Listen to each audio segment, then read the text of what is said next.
If the internet was upset about Leagues of Votan coming out, you're about to get double upset because this book is a little broken.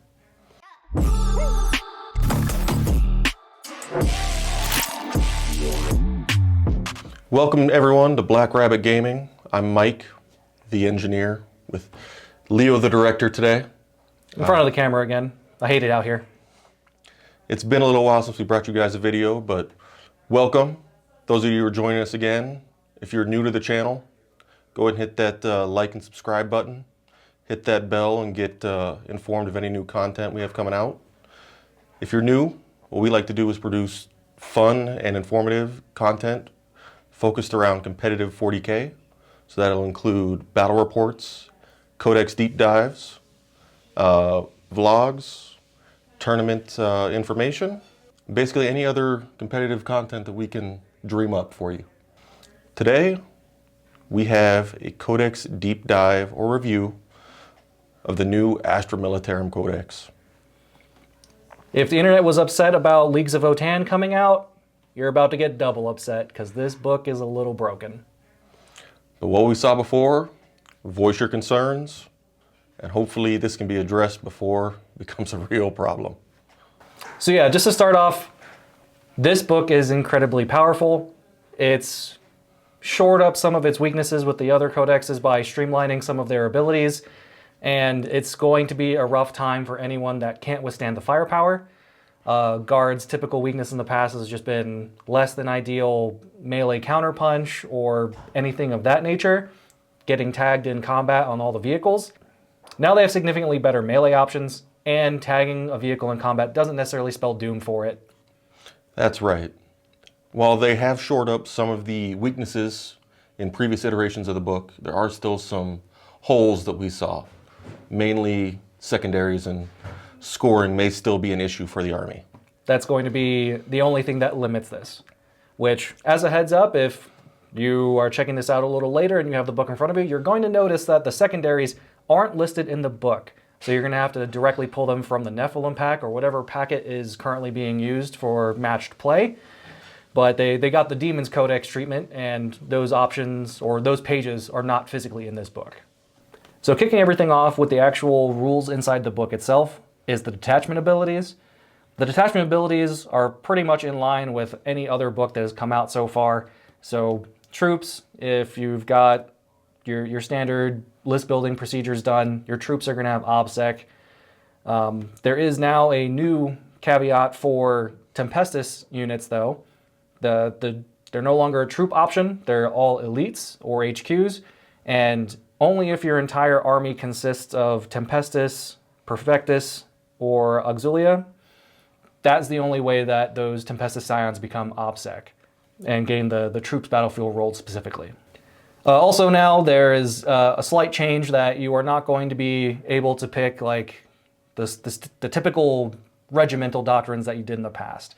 So instead of I'm playing a Cadian army or a Catachan army, you're going to come with a stock ability called Born Soldiers. And what this is going to be doing for your entire army, not including Tempestus models because they don't get anything special, which is really unfortunate and I think is the biggest hit in this book flavor-wise. But Born Soldiers is going to go ahead and all of your models with the keyword, so it replaces the regimental keyword. It's going to be the old Hammer of the Emperor rule that was in the data slate. So unmodified 6s to hit count as 6s to wound. So similar to Votan, that the way their judgment system worked before it was corrected or adjusted was 6s to hit count as 6s to wound. The additional part of the doctrine is your officers essentially get a 6-inch chaplain aura that regimental models within range get to use their leadership instead of their own. Now, as he said, you're not picking your typical regimental doctrine, so you have your Born Soldiers, which is base if you don't want to change anything. But the other option is you can make your own regimental doctrine from a number of listed options. Yeah, you get the Build-A-Bear option. Now, for these options, in a lot of instances, I strongly feel that Born Soldiers is going to be the better option in almost anything. There are a lot of cool, flavorful things you can pick, and you can absolutely build your army to revolve around these two regimental doctrines that you get to supplement born soldiers with. In a lot of instances, though, I just don't think that they're going to measure up. That's fair. A lot of these options are very niche. Everything's very customizable, but a lot of the options are there to unlock the stratagems. Right. They give a very generic ability, but they give your units a certain keyword, which will unlock stratagems later in the book. Which, with that though, a lot of the times your special regimental doctrine keyword just reduces the CP cost, or it will specifically unlock something, but there is typically other things on a data sheet or within the army that can still use those abilities or those stratagems. They just might cost 1 additional CP. Correct. Of the entire list, which I'm fairly certain there's going to be a lot more content creators out there that are going to go ahead and cover every single one. Honestly, a lot of the rumors that have been floating around, they've been pretty spot on up until this point. There's been changes here or there. But for me, the top pick of anything that isn't born soldiers is going to be armored superiority. And this one has already been like leaked around or even featured on Warcom, I believe. It's the one that treats all your vehicles as additional models. So Sentinels count as 3 models each. Any other vehicle counts as 5. And if you are a Titanic or Super Heavy, you count as 10. That's like the main standout one. Do you have any other ones that you might want to pair with that or think that are on par with that one? For the list that I was thinking about, I personally like the Cult of Sacrifice. That's just because I know my infantry squads are going to die. And there's a stratagem that your infantry squads can essentially call an artillery bombardment upon themselves and do mortals to units around them. So I like to do that. Takes a little chunk out of what just hit me, but that makes it cost less. Right. So like I said before, that is still a stratagem you can use if you are not a Cult of Sacrifice model. If you have a Voxcaster in the unit, you can also do it. It just costs cheaper for the Cult of Sacrifice. Additionally, I do like either Swift as the Wind, which adds additional movement and charge bonuses to your models. So that's very nice if you're going cavalry-centric, or if you do want to go ahead and push for just a little bit more ability to get angles to shoot things. Or additionally, recon operators, and that gives you Sentinels, Infantry, and Cavalry a 6-inch pregame move. That can be paired well with a couple of other things in here. Getting a turn 1 charge with your rebirthed Rough Riders, that could be something very big. The issue that I see with that is they're not very durable, so...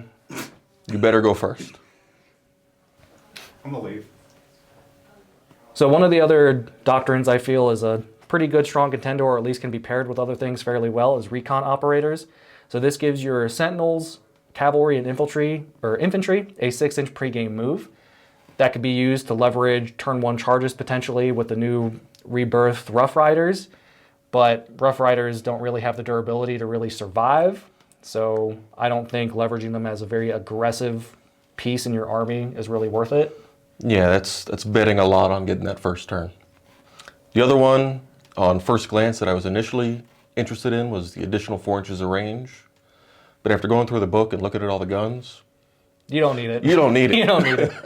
All the tanks, they're shooting twice the board length or things like that, just in typical Guard fashion.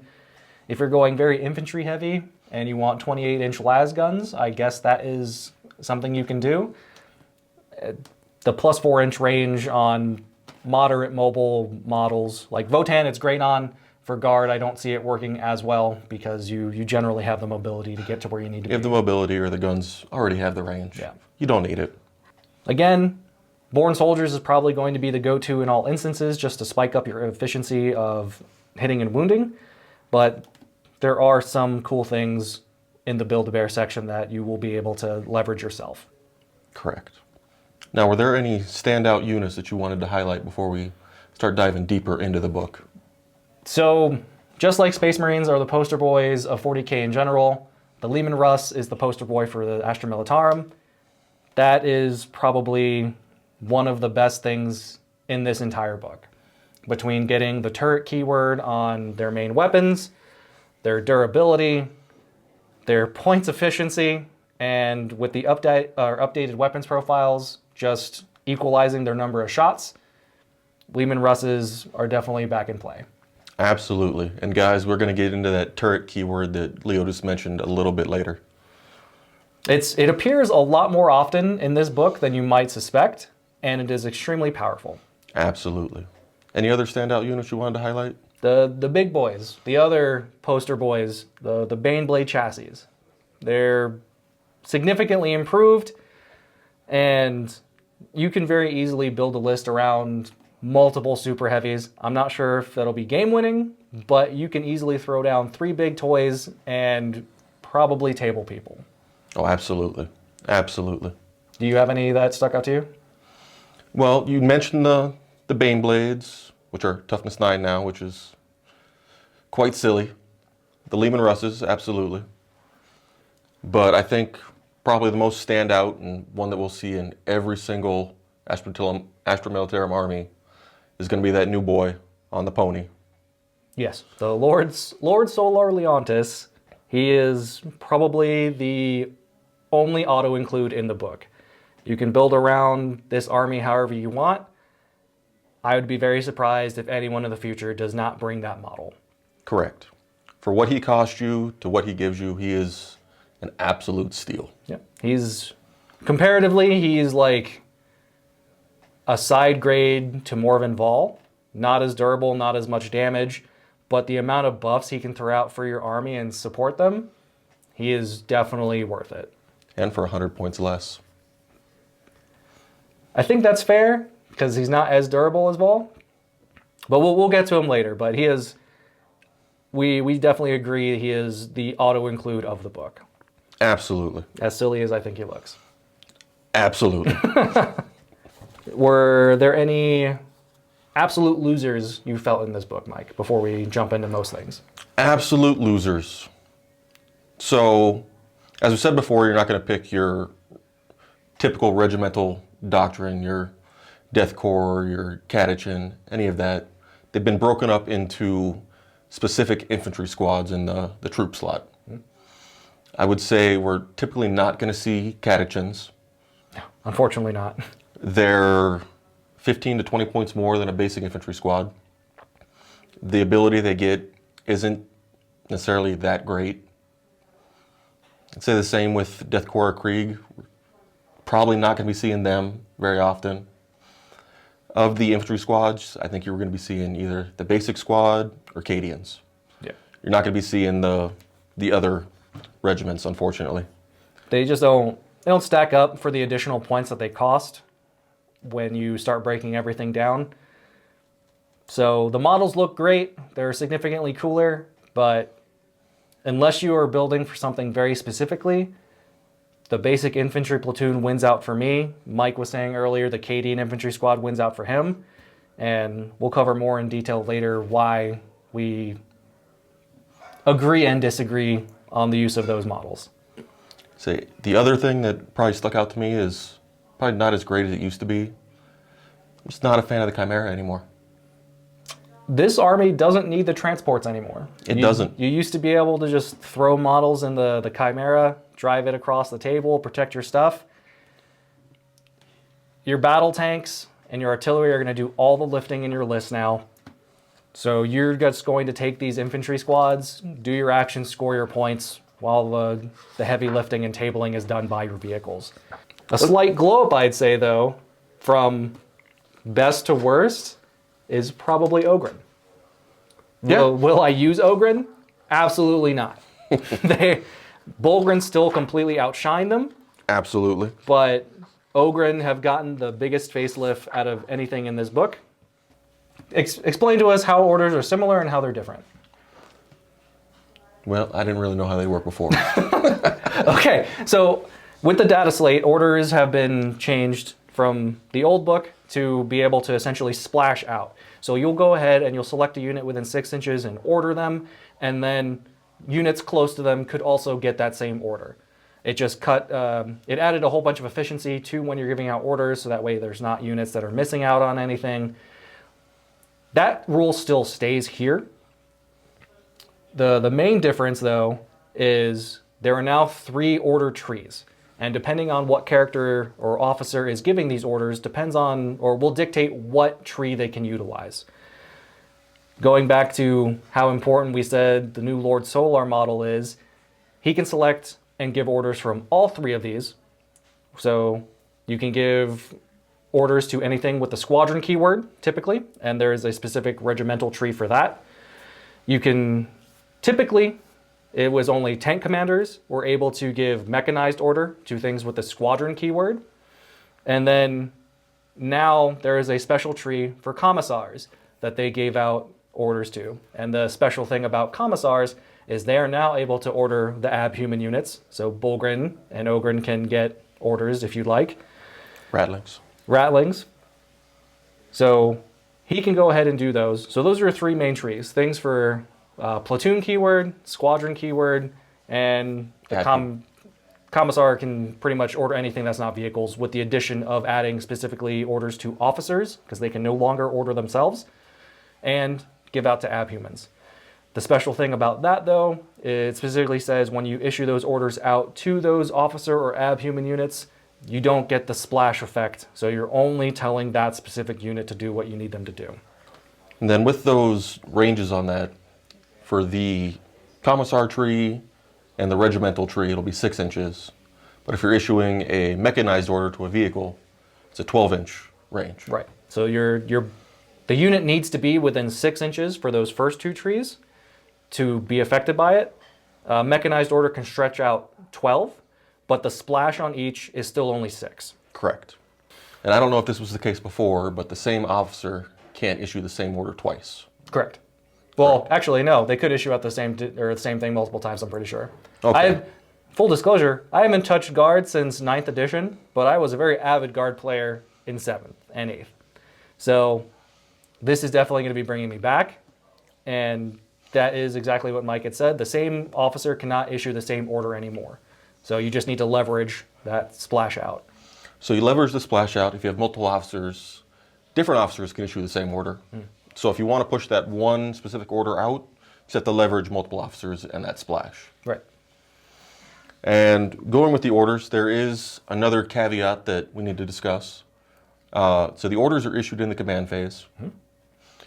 But if you have an officer that disembarks from a transport, as soon as you place the model within the 3 inches, they're able to issue an order as if it was the command phase, without the splash. So if you wanted to be cheeky on your first turn, in the command phase, give that infantry squad, move. So they auto-advance 6, shoot them up the board, and then at the end of your movement phase, an officer gets out of a transport right next to them, and they say, okay, now I'm going to tell you to remain stationary and be able to do actions even if you advanced. Some things you can do. Orders are just really strong. Yes. Another caveat to the orders. A unit can only be under the effect of one order. If they're given another order, the old effect ends. Right. They're also not like psychic powers in the sense that you can deny them. There is no rolling to see if they happen. Your officer just tells someone to do something and it gets done. Which probably the biggest offender of that in the past was conscript units. You would have to roll to see if they got the benefit of an order. Conscripts are gone, so everyone just listens really well. In the specific trees, I feel like there are some clear winners on orders that you will use more often than not. But again, depending how you go ahead and you structure your army, you'll potentially switch which ones you're going to be focusing on. Did you want to highlight any of the standout orders for yourself? So I'll start off with the mechanized ones because those are the ones that I'm remembering immediately off the top of my head. Of the tree, there are 6, typically, like with psychic powers or warlord traits, whatever. So there is 6 per tree. Specifically on the mechanized orders, pound them to dust has changed. So if I remember correctly, that was the old Cadian order that you would be allowed to re-roll your number of shots. Now it has changed to you double the target number or the target unit's number of models to count for blast. So if the target unit you're shooting after is a unit of 3 Space Marine Eradicators, they're now counting as 6, so you're going to be at least 3 shots against that unit. And a lot of the stronger guns, like I said before, their number of shots got normalized. So it's probably going to be a flat 3 plus that D6 roll with Pound in the Dust. You're going to get at least 6 shots. If there's a unit that has 6 models in it, they're going to count as 12. Now you're getting full blast into them. That's probably the most powerful order in the mechanized tree.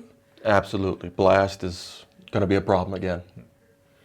So any of those units that have 10 model minimum, 5 model minimum, anything like that, like even, like I said, the 3 model minimum, you are not safe from their firepower. They're going to get an incredible amount of shots at you. Like the 3d6 on a Baneblade? Yes. So blast, when you start getting into those higher numbers, get a little weird when counting models, but if they hit that threshold for max number of shots, they're going to have a bad time. The next one that I particularly like is the update to full throttle order, and that just adds a flat 2 to your movement and allows the vehicle to advance and shoot as if it was stationary. So that's going to allow your Lehman Russes or any of your other tanks to just Tokyo drift around a corner, get line of sight, put their shots down range, and it's going to make it really hard for your opponent to not only hide from your Lehman Russes, but you know you're going to have your indirect fire weapons that are just pounding them as well. Correct. Personally, I'm a fan of Gunner's Kill on Sight. So across the army, your ballistic skill's 4. You mentioned the turret weapon before. Guys, that's going to give you a +1 to hit for that gun all the time. Sorry, go ahead. The big gun on all your tanks sitting on 3s. Gunner's Kill on Sight, reroll on 1s to hit. It's drastically increasing your efficiency with that gun. And the final one that stands out to me for the mechanized orders is going to be Shock and Awe. Especially if you're taking the Armored Superiority regimental doctrine. So your tanks are counting as 3, 5, 10 models on that objective. Well, now that's going to be 3, 5, 10 OBSEC models on that objective. Like that's already powerful to just sneak a vehicle on against someone's non-OBSEC unit and just steal the objective away from them. But when you're doubling down with that regimental doctrine and severely outnumbering them on top of it, that can catch a lot of people off guard. So they're going to have to try and completely screen you off of an objective so you can't try and tow on a model. And these tanks have definitely gotten a durability buff. Mm-hmm. So they're going to be hard to remove off these objectives.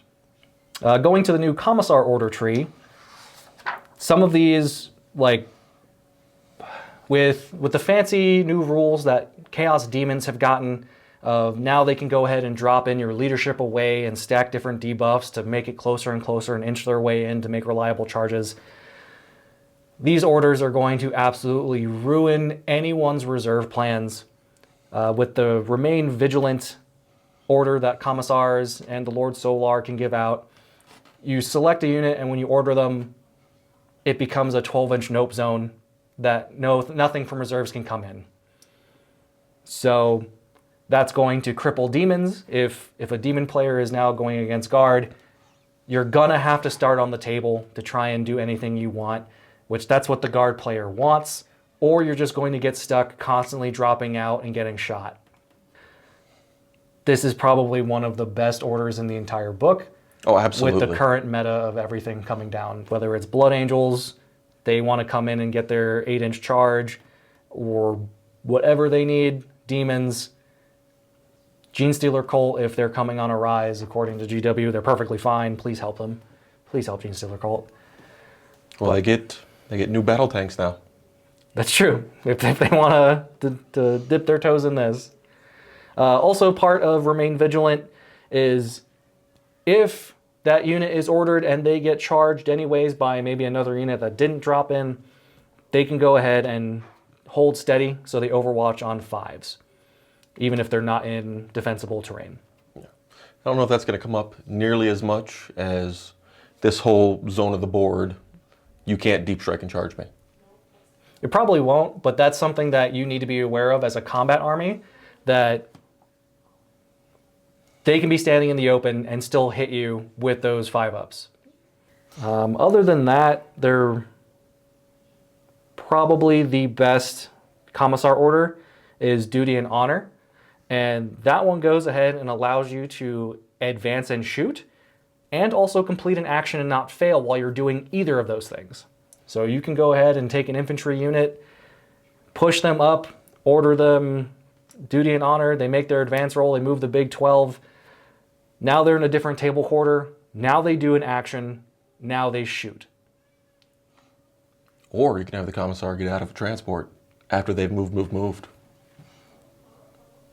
See, these are all just kind of issues.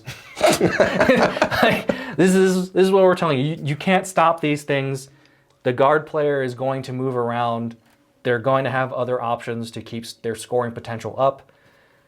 Is there any other Nothing orders? that really stood out to me for the commissar orders. Like we said, guys, secondaries are going to be where they're going to hurt for scoring. They're going to be pretty solid on primary. Yeah. So if Mike isn't going to say it, I'll say get back in the fight has changed. So instead of being a regular regimental one, it is now a commissar order. It allows you to fall back and shoot or fall back and charge. So if you do go ahead and they do make those charges into you, you just pull back, you blast them anyways, or you safely gain distance, you fall back away from them, and you go charge someone else and go steal their objective. And since the commissar can do this, your Bulgrin can go ahead and just step out of combat and go pummel something else. Orders are dumb, man. Like, So regimental, your basic infantry squads. I've already mentioned move. So it's either going to add 2 to your base movement, or if they choose to advance, it's an auto 6. Always nice to get your guys up the board a little bit quicker. so between move, and full throttle, everything in your army can just be Newman all over the table. They've adjusted first rank fire, second rank fire, that you just change your weapon profile to heavy 3 instead of rapid fire 2 like it used to be. Take aim, you get to add 1 to the AP of your guns. So your flashlights have AP. Yep. And you get +1 to hit. And in an Armor of Contempt world, +1 AP isn't necessarily very scary. If you start throwing that on heavy weapons teams, which the new Field Ordnance Battery model can receive these orders because they have the platoon keyword, you can go ahead, bump up their AP on their no line of sight gun. Other shenanigans can happen with this stuff. I don't personally like the field artillery batteries, and we'll get into it later of why I don't rate them as highly as they could be. But take aim is going, that puts a lot of non-army or non-Armor of Contempt armies at serious threat. And then So there is a relic that pairs fairly well with that. I don't know if you saw it. The relic of Las Cadia. You get 1 turn of really buffed up guardsmen. I just, like I said, I don't like the Cadian models. That's fair. So like it still works, like if you build for it, but there are just so many different things you can compound on your stuff to just make you that much more deadly. Absolutely. Layers on layers on layers. Yep. And then orders. And alternatively, instead of making yourself more and more deadly, the take cover order is now a thing for regimental orders. And it gives you light cover. If you're already receiving the benefits of light cover, you now have dense cover on top of it. Which, in this book, they have updated the Aegis defense line. And if you're running a bunch of infantry, I would strongly suggest you consider bringing the Aegis defense line now. It's definitely playable. Yep. It now gives you light cover, heavy cover, so you can hide your infantry behind this, give them take cover. Go ahead. Now I'm +1 save and -1 to hit. It also gives you armor contempt. It also gives you Armor of Contempt on your infantry. There is also, I'll share a relic that pairs well with orders. You can give an officer an order that at any point during your opponent's turn, you go ahead and issue yourself an order to a single unit. So you've got that infantry unit standing out in the open. That's unfortunate. They go through their shooting phase because they got first turn. You just go ahead, give yourself heavy, dense, and Armor of Contempt. Yeah, why not? Why not? But that's pretty much it for orders. They're significantly better, like we said. The the different amount of officers you can have throughout your entire army, ordering different vehicles. Probably the biggest thing about orders is you can't order Titanic things unless you're the Lord Solar. Again, he's just going to go ahead, be that auto take. If you want to run 3 Bane Blades or whatever, you're going to take him, put him out there, and he'll be ordering 3 Super Heavies a turn. The other way to get an order on a Super Heavy would be to take the tank ace that makes your tank an order or an officer on a Super Heavy, because that then allows them to order other Titanics. And speaking of tank aces, we'll just go ahead and roll into them. They're really not as good as they used to be, which, granted, the only one that anyone really took was full payload on Manticores. They changed that you can no longer throw them on artillery models like that. They can only go onto super heavy units or units with the battle tank keyword, which that's going to be Leman Russes and the Dorn battle tank. Most of them really aren't too fantastic. The absolute amazing one is going to be you throw it on a Leman Russ or a Dorn and they ignore cover. So again, in an Armor of Contempt world, anything you can do to try and reduce their durability, that's what you're going to always build for. Alternatively, probably the next best one is just turning a vehicle not a Titanic, so it's only going to work on a Dorn or a Leman Russ. You give them the officer keyword and they can give 1 mechanized order a turn. Did anything else on tank aces really stand out? Not really. They're kind of lackluster compared to a lot of other pointed upgrades, which that's what they are. They just increase your points on the model. But honestly, guys, you don't need them. You really don't. So if you're absolutely in a pinch that you need to save 15, 20 points, you can always just cut these out. Or if you're in a position where you only have 15 or 20 points left, it wouldn't be bad to slap them on.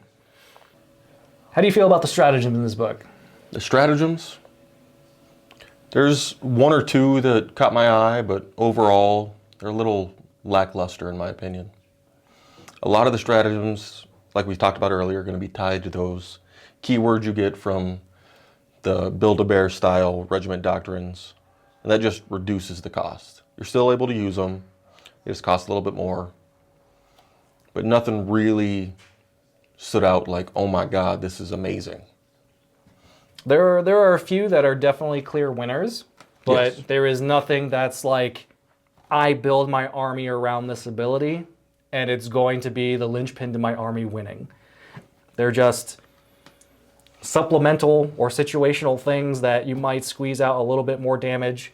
You might have a few more models survive, but probably my top 3 picks of stratagems would be, if you are a born soldier, you pick a unit and they auto wound on a 5 or 6 to hit. So if you've got a high volume of shots model or unit, that could be really useful. Other than that, they have a battle tank or an armored superiority unit can fire their turret weapon when it dies, and they're considered to be ballistic skill 5 when that happens. So since you're shooting a turret weapon, your opponent finally takes out that super crazy Dorn model. You get one last hurrah hitting them on 4s. That's right. So that's, if you are a battle tank or armored superiority, it costs less, I believe. I believe so. So 1 CP, you get one last hurrah. And then probably my last 3rd pick, I don't even remember. Like they're just not great stratagems in my opinion. You can build around them. And that's about it. As I mentioned before, I like the artillery on my position, or whatever it was called. Your Voxcaster unit dies, which basically should be all your infantry platoons. And you're going to do some mortals out to the units that killed them. That's fair. I like the way it plays. Yeah. Leo's just salty. I mean, this clearly is I feel like they're just moving away from stratagems. Demon stratagems weren't great. These stratagems aren't great. So they're taking the importance of them off, but the actual strength of the data sheets is what's carrying everything in this book, in my opinion. Absolutely. This book was clearly written with Nephilim in mind. We have less CP, so stratagems play less of an impact in the game. The data sheets need to be able to stand on their own. I wouldn't say it was written with it in mind, but they're just not great. Sorry. And I love I tried to stratagems. paint it better. Yeah, you can paint it as good as you want. No, I'm done being salty. All right, moving on. Warlord traits. Again, not the strong suit of this book, I don't think. No, the one that stood out to me was the 3-unit redeploy, but that's always going to be useful. Yeah, it's not like a guard specific, oh my god, this is an amazing warlord trait. Redeploys are always useful. Yeah, and Ursula Creed, that is her generic warlord trait, or the one that she will always come with. Grand Strategist still exists, so anytime that CP is used on a 5-up, it's refunded. That is going to be the default warlord trait of the Lord Solar. So that's going to be in your army all the time since you're taking him regardless. Other than that, maybe Old Grudges is still the one you would take. It's pretty much the same as it was before. Maybe just more keyword specific, locked down to what benefits from it, but you pick an enemy unit and you try and burn them down. There are 3 Militarum Tempestus Warlord traits, but again, this is like the biggest disservice to that model range. So No. they're not worth mentioning it. Unless you're a diehard Scion fan, you're not going to be using a Scion army. You're not going to be using these Warlord traits. And I think in continuing fashion with the book, the relics aren't really a strong suit of the army either. Not really, no. Was there any of them that stood out to you in any sort of way, or are you pretty much just going to just pocket CP the entire game now because there's really nothing to spend it on outside of detachments? Yeah, I'd probably pocket CP. I mean, the relic battle cannon is always nice, but with the updates to the battle cannon itself, it's really not that much of an upgrade. Yep. And the tank commander is probably one of the biggest losers in this book as well. Yes. So you can bring it if you absolutely want. It's named the same thing that it was in the supplement. It doesn't do the same thing it used to do. So probably not. Like if I absolutely had to pick a relic, it would be that relic that I can force an order out in my opponent's turn. Fair. Kirov's Aquila is changed to be like a once per game Agents of Vect. So someone uses a very expensive stratagem on their end of the table. The next time they try and use it, it's increased by 1 for the rest of the game. Or not even an expensive stratagem. One they're going to be using every turn. There you go. Make them pay for it. Someone wants to use Transhuman a whole bunch of times against you, make them pay. CP reroll. I actually think it says anything but that one. Yes, any stratagem besides command reroll. That's pretty much it. Yeah. Not great stuff. Psychic powers are also kind of lackluster. But Psychic's never been a strong suit of guard. Yeah, so a lot of the stuff does similar things that it used to do. I'm honestly not really even excited to go over these or want to go over them. That's fine. So, like, the only thing psychic related that's even good in this book is Astropaths can do a psychic action to give you a CP. Yeah. It goes off on a 7, though, so it's not exactly the most reliable thing to have happen. It's not the most reliable, and then it forces you to take a command squad, which they're okay, but you don't necessarily need them. Right. They're only going to get you 1 additional order. They're 75 points for 5 models. And again, it becomes a situation of, do you want a basic command squad? Do you want a Cadian command squad?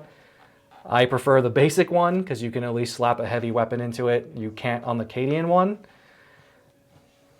So command squads, you can do them if you want, but all of the old school regimental advisors, so Ogren Bodyguard, Astropath, Master of Ordnance, Master of the Fleet, all those guys, you can't take them individually anymore. They get stuck to that unit.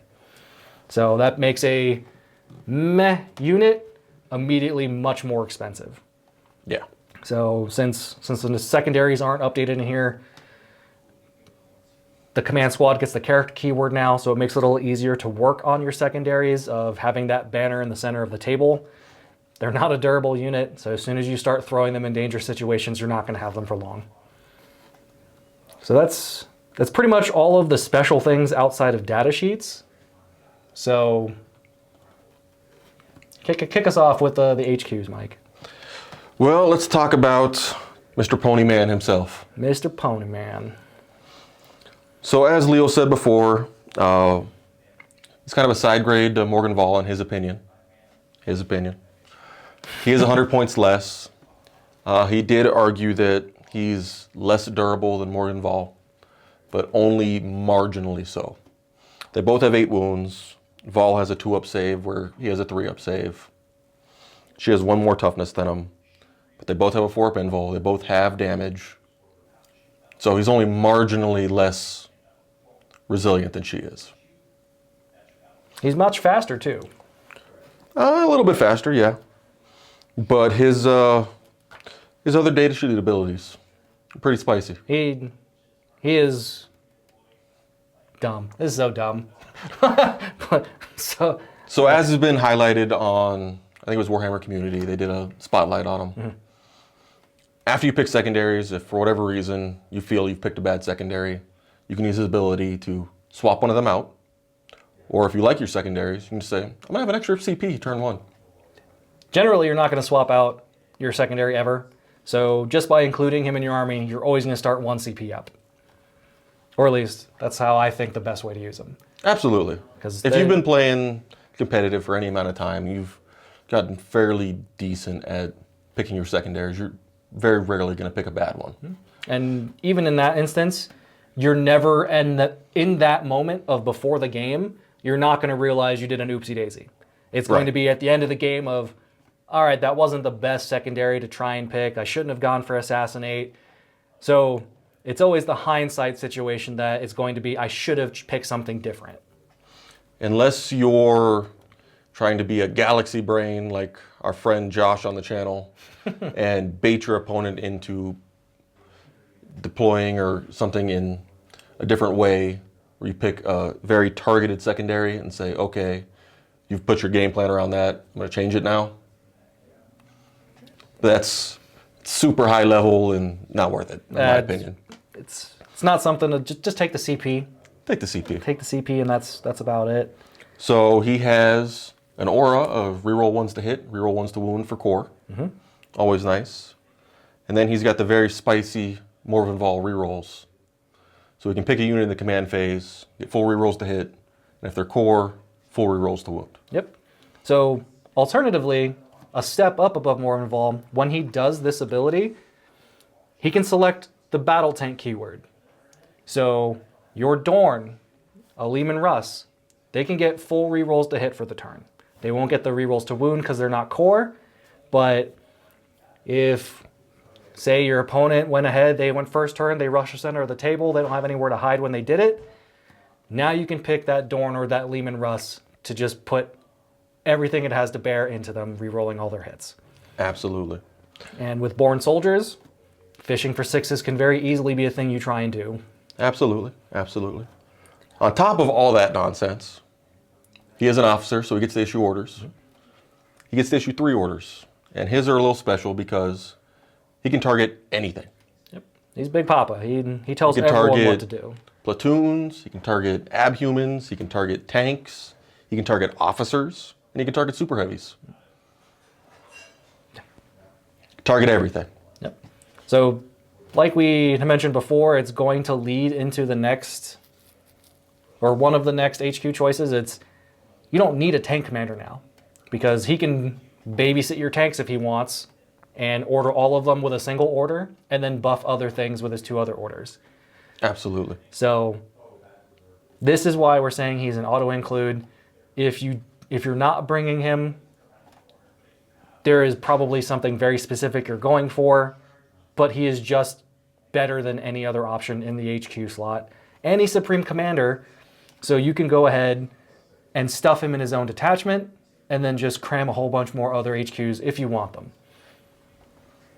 But that's Lord Solar Leontis, the man that no one's ever heard of, coming in to just dominate everything in this book. Absolutely. So the other named HQ that I personally like, Leo's not as big of a fan of her as I am. I think she's okay. You have to build for her. Spoiler. Potentially. The reason I would like to include her, you don't necessarily need to build for. But we have differing opinions on this, that's fine. Ursula Creed. So she is also going to be able to issue 3 orders. But she is locked to issuing 2 infantry. That's fine. Well, not just infantry. Platoon.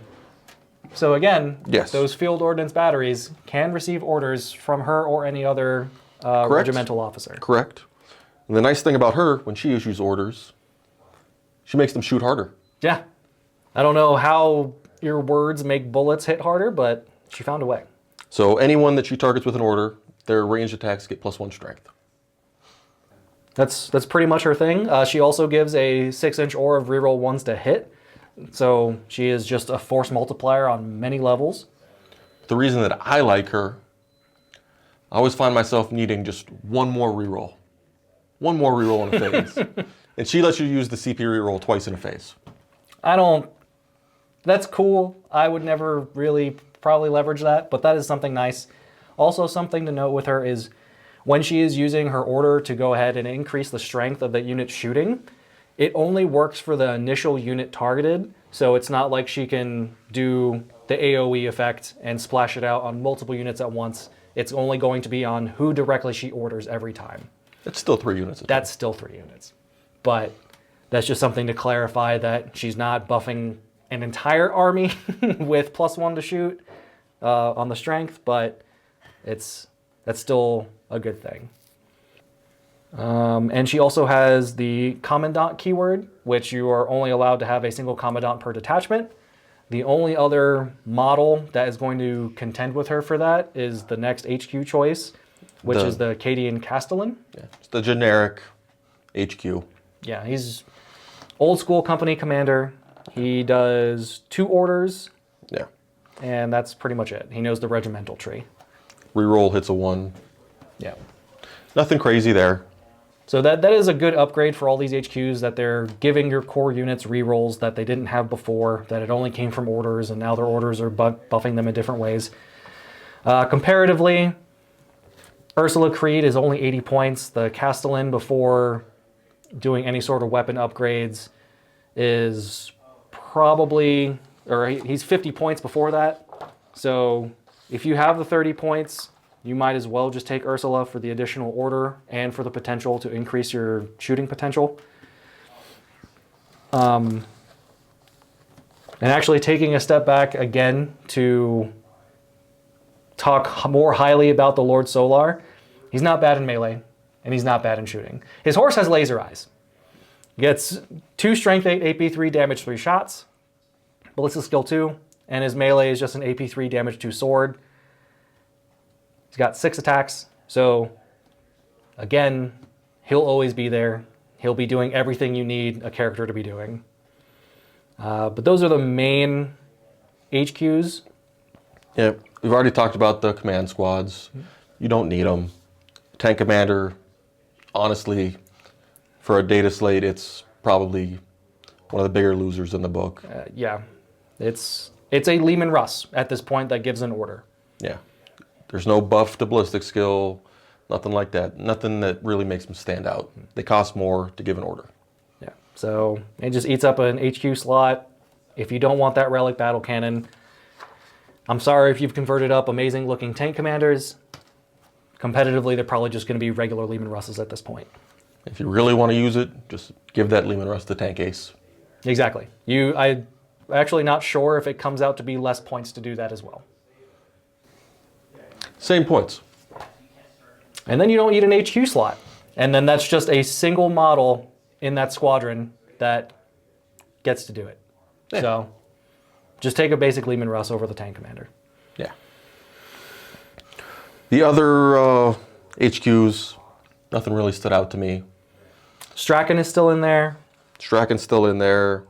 Gaunt's Ghosts are still in there. Yeah. Strachan, you're only going to bring him if you've got that really fluffy, I'm going to run that Catachan army. He still does his thing that he is better against monsters. It's really nothing of note with him. The melee potential he provides, again, the Lord Solar, is probably just better for an all-comers style army.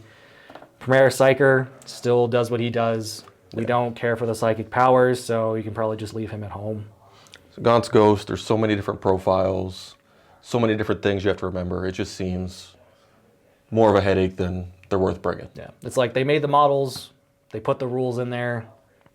No. I feel like if you brought this competitively, just using this unit through the course of the game, going through the book to remember all the crap that they do is going to take up 30 minutes of your clock.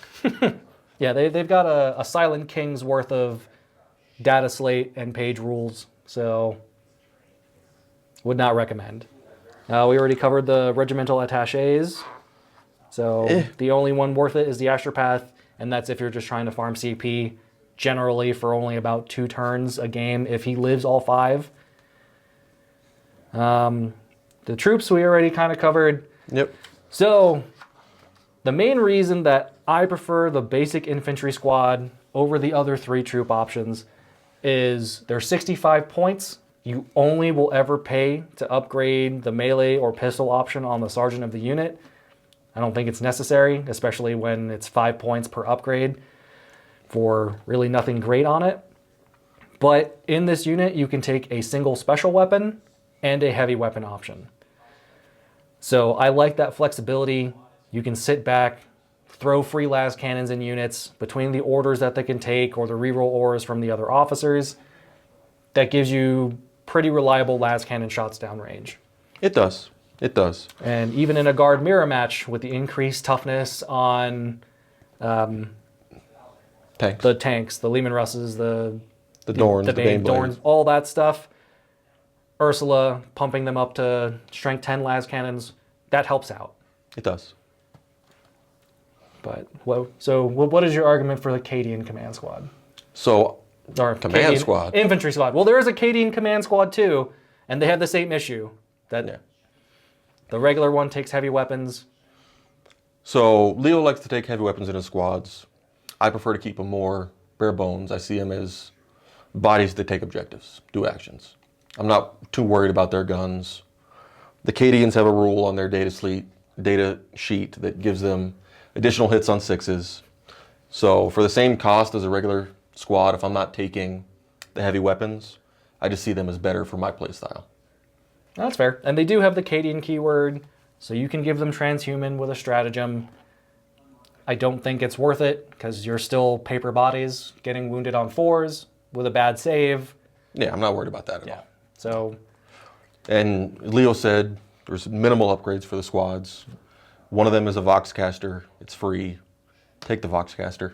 yeah, there's no reason to not take a Voxcaster in any unit that can take a Voxcaster. Because that's going to unlock that stratagem I like. Yeah. Their 3 special weapons total are... It's cool in the unit if you want a plasma gun and a melt-a-gun, and then you can slap essentially a las gun, Tommy gun on the sergeant of the unit. But you can't select the same special weapon twice, so you're not getting 2 plasma guns, you're not getting 2 melt-a-guns. So that is somewhat limiting again with this. I believe the main difference or argument for the Krieg guys is they can take multiples of the same special weapon, and they get a fancy med pack that works like a lot of the ones that have come out. Lets you ignore the first failed save. Still not great for... Not an amazing argument to use Krieg.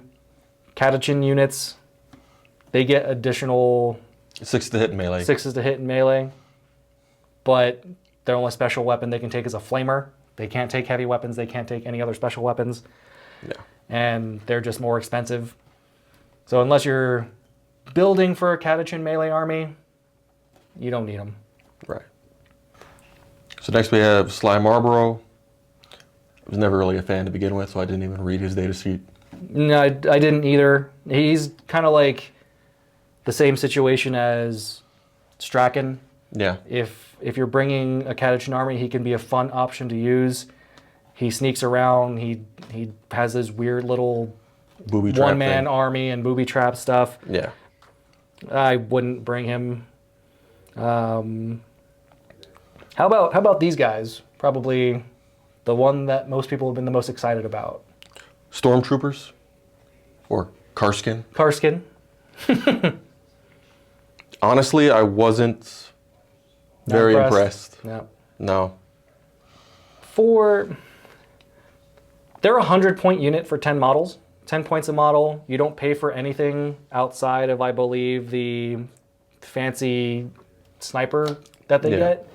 They've got 2 AP on their las guns. Cool. In my opinion, at least, your infantry in this book are there to do actions and hold objectives. They're not doing any of the brunt work. That's all your vehicles, maybe your Bullgren. Your killing potential isn't in your infantry squads. So, yeah, it's cool. Stormtroopers were always cool back in the day with the hell guns and all that, but Yeah, they're fantastic models. I love what they've done with them. I will highlight, though, they've changed the hotshot volley gun that they can take. So instead of heavy 4, they're rapid 2. So, and they've stretched out the range on the hotshot weapons, so that way they're not super close. They're pretty much standard ranges. yeah, standard range is 24. And they can bring 4 special weapons in the unit, but they can only double up on the same weapon twice. So you can take 2 hot shots, 2 plasma, or any combination of all their stuff. Take that 1-shot sniper. I don't think the sniper is really worth it. It's a single heavy shot in the unit. You want them to be moving and doing anything if you are bringing them.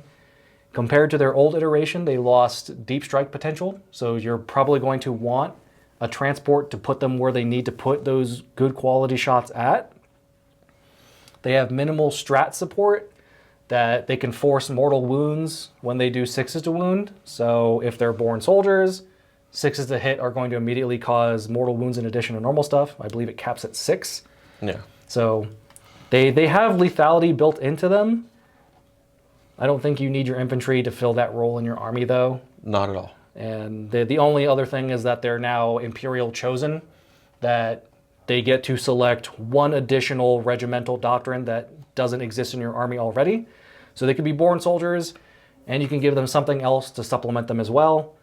But amazing looking models, not something I would really mess around with unless I had the points to do it. But I can just take more infantry squads. Exactly. The Regimental Preacher, completely reworked. I don't think we're going to be seeing these guys on the board ever again. Nope. He's essentially a bad chaplain. That his chaplain litany, essentially, it's not as good as anything a chaplain can even take. It get on a 3-up, and there's no way to improve it. There's no relic. There's no abilities anywhere.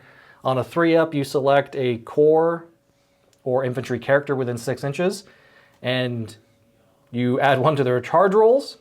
Or you give them a 6-up invul. Or you give them a 6-up invul. And it also gives that unit Zealot, essentially. So you can re-roll the hits in melee. Since you can't be throwing that on Bullgren, not great. You might be able to do that on the Rough Riders. They might be core. Let me check real quick. But are they infantry? No, Probably cavalry. they are cavalry, so it doesn't matter. So gone are the days of the bubble of +1 attack, yeah, which could actually be useful if you built the melee list. well, it's Astra Militarum core or infantry character. No, okay. So again, I'll look it up. They're core. They are core. So you can Okay. give your Rough Riders rerolls to hit. Is that worth it? And are you gambling on a 66% chance of that happening? Probably save your points. Probably throw it elsewhere. Sergeant Harker's back. Not worth it. Yeah. Nah, just keep it moving. Engine Seers. I like the engine seer. He's cool. 40 points. You can heal a vehicle, D3 wounds. And he also gives the vehicle a 5-up invul. And there's no specification on it that it has to be a battle tank or a squadron. So you can give your Baneblade a 5-up invul. There you go. Now, that doesn't become as nice as it sounds if this army keeps Armor of Contempt, which in the book, it is not written that the vehicles have Armor of Contempt. In the book, it also does not say the other data slate bonus of ignoring The indirect fire. the indirect fire penalties. So those would have to exist in the data slate still for the army to have it. I don't know if they're going to get rid of one or both or any of those, but as long as Astra Militarum vehicles keep Armor of Contempt, I think the 5-up invuln is going to play less of a role in things. Potentially. I think, just at least in the back of my mind, it's nice to have that utility. So God forbid you come up against Votan or Tau, where they just have ridiculously big guns. At least you're giving your tank a chance. Till the railgun hits. But either way. Yeah. Also, the amount of frustration that I've received from opponents healing vehicles or monsters, or I've given opponents by doing the same thing. Sometimes all you need is one wound just to make someone have to rededicate a bunch more stuff the next turn. Or if you get the big 3 or any of them that pushes you back up a bracket. Absolutely. There is a stratagem to make your vehicle operate at full. So sometimes healing over here, using that strat over there, will put you back at top efficiency across the table. So I think the healing wounds is Absolutely. more of a beneficial thing. And by no means do any of the battle tanks have a low amount of wounds. Oh, no. So having to chew through that many more wounds would definitely be a frustration for your opponent. Yep. Servitors, they're servitors. They exist. All right. Commissars, we touched on them already, covered their orders, all that basically. They still have summary execution, and it works a little bit different now. I think it's significantly better now, though. I would agree. So instead of killing a guy and you just pass morale, now you just automatically pass the attrition tests. Yep. So your unit will fail their morale test. One guy will run. The commissar shoots the guy that ran, and everyone else stays. You don't have to roll your dice, and models aren't going to run on 1s and 2s, anything like that. So he's pretty valuable in that aspect. You can only select one Astra Militarum core unit within 6 inches during the morale phase to benefit from this, so it's not anything too crazy. Yeah. But not having... Sometimes you only have 2 models left. You just need that one OBSEC body. Yep, exactly. He also has a new special rule called Political Overwatch, and as long as you have a Commandant or Command Squad, or for each of those, you can add a Commissar into your army in no Force Org slot. So I don't think there's a lot of elite choices that are fighting for that position that you need to save the slots. But the utility is always nice, especially if you're, for whatever reason, bringing a detachment that doesn't have elite slots. Next up is Ogrins, and like I said, they are probably the most improved unit in the Codex. Still don't want to put them down on the table. Fair. And the biggest boon that they have gotten is their Wall of Muscle rule. I think it was called Avalanche of Muscle before, that they got bonus attacks. Nothing like that anymore. Wall of Muscle gives them damage reduction 1. Yep. So being a 3-wound model at T5, that's a really good buff to have. You're definitely going to screw up some math. Yep. The downside, they only have a 5-up save, so they can still get torn apart by a whole bunch of high strength, high or moderate AP, damage 1. So that's the unfortunate thing. Their melee's been improved, that they're essentially strength 6, AP 1, damage 1, which that actually might be the same. So their melee still isn't great. The Ripper guns, they've gone to ballistic skill 4, assault 3, 18 inches, strength 5, AP 2, damage 2. I don't think you're in need of their shooting, and they have another rule that lets them shoot while they're in engagement range. Yeah, and you're not going to take these guys. You don't need their shooting. Leo said their combat's been improved, but if you're taking Ogryn for combat, you're taking our next data slate we're going to talk about here in a second. Absolutely. Bullgrin. Yes, Bullgrin. They are still the mountains that they used to be. They also have wall of muscle. Annoying as shit. They still have wall of muscle, or like Ogryns, they have wall of muscle, so they also have damage reduction 1. They still have the slab shields. They still have the brute shields. They're annoying as shit. They still have the mauls. They're around the same price as Ogryn. They're a little more expensive when you take the mauls, but that's still autocannon hits. And both of these units went up from base 3 attacks to base 4 attacks. So even though Bullgrin don't have any sort of stratagem support like the Ogryns might, because I think there's 1, maybe 2 stratagems that help them, and they're not good. You get like a Hammer of Wrath stratagem where you can potentially do a few mortals here or there when you charge. You're going to take the Bullgrin for the potential of the 4-up invul, for the 2-up armor save that goes down to a 1-up in cover. So Bullgrin are still a really solid countercharge or bully unit that you can incorporate in your army. And since you're already taking the Pony Boy, Bullgrin rerolling all hits is really annoying. They are not core. So they don't get to reroll all wounds, but they do get to reroll all hits. I thought it was core character and battle tank get to get the rerolls. Let me double check that. We'll check on that. I think that's how it is.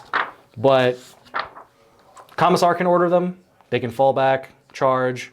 They can advance, do actions for you because they're durable enough to want to be thrown out there to do something somewhere. Shut up. I remember things sometimes. Sometimes. Okay, so to clarify, yes, they would not be able to get the rerolls to hits. But I don't think they really need it. They're weapon really. skill 3. They've got autocannons in combat. They're gonna punch your head off and stand there and be really hard to pick up. Yep. Ratlings. They're about as good as they were before. There's really not a standout sniper unit in the game. No. There isn't. I think the biggest change to them though is the change, the shoot sharp and scarper rule. They can now use that in Overwatch. I'm not sure if that was the case before, but that is something nice that you forward deployed them. Maybe they got a couple shots off on a character. They move their 5 inches away. They're being pursued. They overwatch. They move another 5 inches away. So maybe now they're not as easy of a target to charge. Maybe they're not even viable to charge, period. It is the classic thing, though, that your opponent gets to select a new unit to charge after you've done this, though. Correct. So it's not like you're completely cucking them and they can't come at you. That AdMech bullshit. Want to talk about Rough Riders? So Rough Riders, I think, going back to Bullgrin, I don't think Bullgrin are needed anymore because this unit now exists. You can bring the Bullgrin as an anchor unit, as a countercharge, as a bully. Rough Riders have the mobility to really do whatever they want. They've got the threat in combat, probably more so than Bullgrin. They're just less durable. I would not use them as a hyper-aggressive unit. I would use them as a countercharge unit. Agreed. But the different lances they have are all very strong. They ignore any penalties to movement or charges. And in a turn where they made a charge move, they add 2 to their strength, which generally puts them It's strength 8. strength 8. They have good AP on the Melta tip of their lance at AP 4. Well, even the Gold Lance is AP 3. You can only bring 1 Gold Lance per 5, but when you attack a vehicle with a Gold Lance, for every attack that you allocate towards a target that hits, they do a mortal wound in addition to normal damage. So the Gold Lance is going to be strength 8 on the charge, AP 3, damage 2, and potentially pumping out mortal wounds into a target. So every little bit helps. the high strength, high AP, moderate or high damage. They get additional attacks if they use the frag tips at AP 1. They're good at clearing out medium or light infantry with that. They'll wipe Space Marine squads with the melt-the-tips. They'll wipe vehicles with the melt-the-tips. The biggest issue for them is after they kill something, they're going to die. Absolutely. But this is 20 points a model, 100 points for the minimum unit of 5. Most people, I can imagine, are going to bring 10 to 20 of these, maybe 15 for 3 units of 5. But Rough Riders are very, very good choices for this army. They fill a hole that they had for a very long time. And I'm excited to put them down, and I'm scared to see them across the table. Horses don't belong at 40K. I agree. I don't necessarily like the models, but the rules are good enough that I'll sacrifice my personal tastes. Fair enough. Moving on. The next 2 units, probably some of the best upgrades in the book. Scout Sentinels and Armored Sentinels. They're still fast attacks. They've gone up a wound, so they're all 7 wounds each, and they've all gone up to toughness 6 base. Before, I believe they were toughness 5, or there was something different between them. Scout Sentinels have 4 up armor saves. Armored have 3 up saves. They can all take the same weapons now. I know before there was like a slight difference between what each of them could take. They've all got the same stuff. Taking the Sentinel Chainsaw is a consideration now. I believe it's only 5 points to take it. And it gives you an additional attack. So you go up to 3 attacks, AP 2, damage 2. Only weapon skill 4, so nothing too crazy. But it gives you A chance. a chance. Like maybe a Marine squad decided to try and get a little too close. You can chunk them down. Maybe they wanted to wrap you. Now you're just not kicking them with little legs. Although I will say that at having a look at the model box that the Codex comes in, they are significantly bigger now. They Okay. were on 60 millimeter bases before. They kind of filled out the base with like how they stood on that base. Now they're up to 80 millimeters. And in the picture, they fill up that base as well. So you might have to rebase your old models. They're going to look smaller on that base. I don't understand why they got upgraded to such a large scale, but they're gonna be a little bit harder to maneuver, move around. Right. For the Scout Sentinel specifically, instead of getting the 9-inch pregame move that they used to have, now they have a 4 deploy, just like any other thing. You got to stay 9 inches away. That's the fancy thing about Scout Sentinels. Armored Sentinels get +1 save versus damage 1. Yeah, that's pretty much it. If you want to lean really heavy into these, you can still take them in squadrons of 3. That could be really annoying for your opponent to have to try and chew through 21 T6 wounds with a 3-up save on the armored guys. There's a stratagem that after you shoot, you can dip out and take a movement action somewhere. So you poke around a corner, shoot, and do the thing Tau used to do. Why is everyone getting better Tau things than Tau had? Well, to be fair, that was like an Eldar thing too. But we don't talk about Eldar. Yeah, stupid knife ears. Josh is somewhere back there, but no. But that is something you can leverage and abuse and bully your opponent with. So I think they're good choices now. They're going to fight those fast attack slots with the Rough Riders. But if you do 2 of 5 Rough Riders and either 1 Scout or 1 Armored Sentinel unit, max them out to 3. Yeah, that'd be fine. That's something you can consider. All right, our last fast attack. Go ahead. This used to be the bane of people's existence. Used to be. Used to be. Used to be. The Hellhound. Honestly, I feel like most of the guns kind of got downgraded. Yeah, I would agree. Or they've not been pushed to a point where you can argue for them compared to other things. Absolutely. The Chem Cannon, D3+3, only really good against non-vehicles. But even then, I feel like it was more shots in the previous iteration. I think it was D6 before, so it's normalized to D3 plus 3. Okay. The weird thing is this and the Inferno Cannon have the turret keyword, which they're just not benefiting from because they automatically hit. But they will get the fire outside of combat. That's true. All right, I guess that makes it a little better. Still, I'd rather spend my points somewhere else. Which actually, honestly. I think up until this point, we've skirted around what turret does. I think we have. So why don't you cover officially what the turret keyword does on a weapon? All right, guys. So turret key weapons on your tanks, your transports, whatever has a gun, it will be in the information about the gun. It'll say turret. What that lets you do is, if you're engaged in combat, you're able to fire that weapon at other units outside of your engagement range.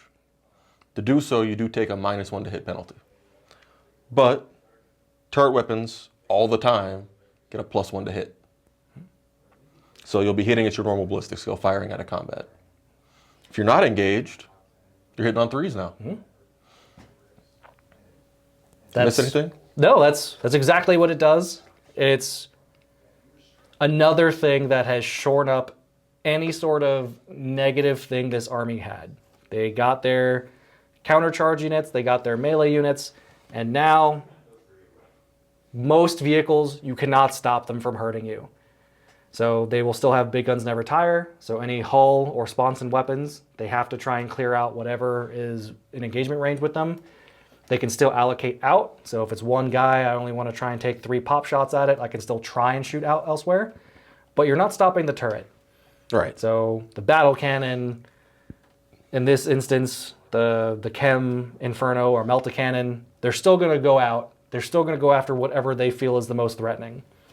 And if they want, as long as it doesn't have blast, which a lot of these do, honestly, they can still shoot it in combat with them themselves.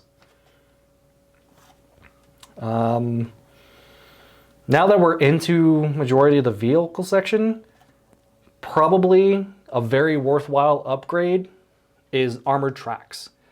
In most instances, or either across the board, it should be about a 5-point upgrade, and it gives you +1 save versus damage 1 things. Right. So we both imagine that at some point down the line, armor contempt is going to go away for the vehicles. Based on the book and what we're seeing, I think it's a very real assumption that that's going to happen. So on your 2-up save, T9 tanks, getting that +1 save against damage 1, they're going to be that much harder to kill. Yeah, players will all the time try and do the chip damage method of just trying to get onesies and twosies through with the AP1 or just a bunch of AP0. This is going to make it that much more difficult for them to chunk through the 3-up save models or the 2-up save models. Yeah. And pair that with the reduce damage by 1 stratagem, even Blood Angel Sanguinary Guard, more than likely going to bounce off these tanks. Oh yeah. I believe to do it on Adorn, it'll cost 3 CP, so it's not a cheap thing to try and do.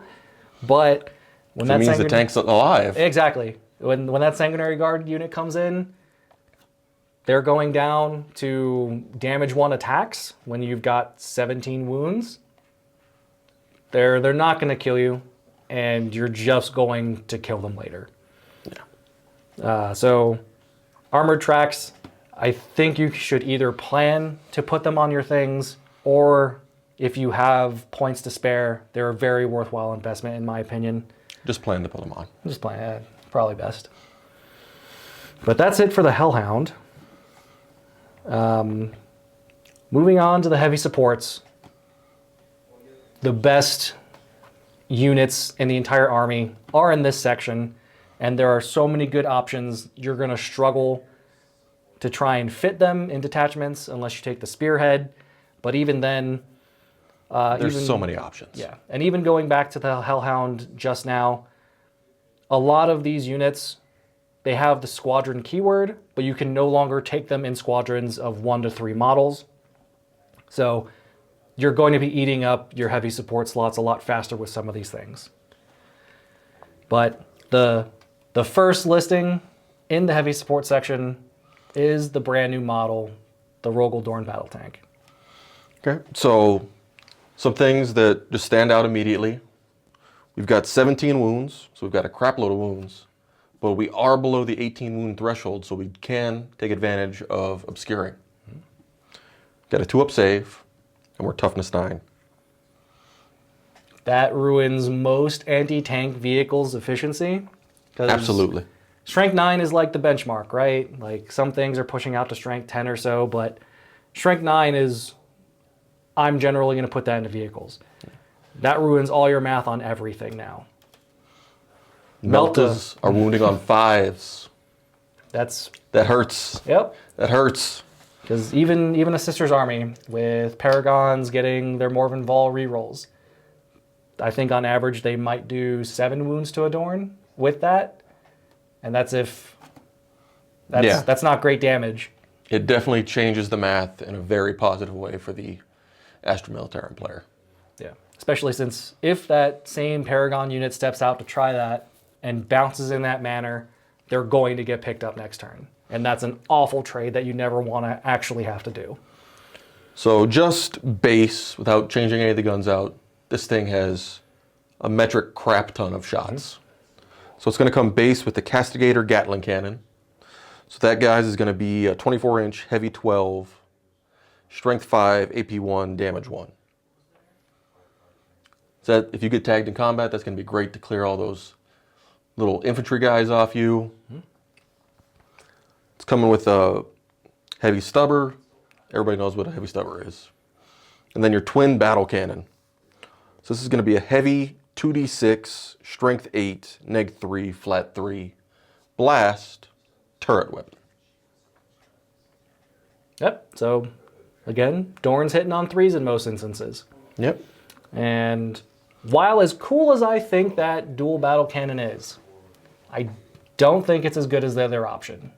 The oppressor cannon. The oppressor cannon, I think, is the one everyone will want to take.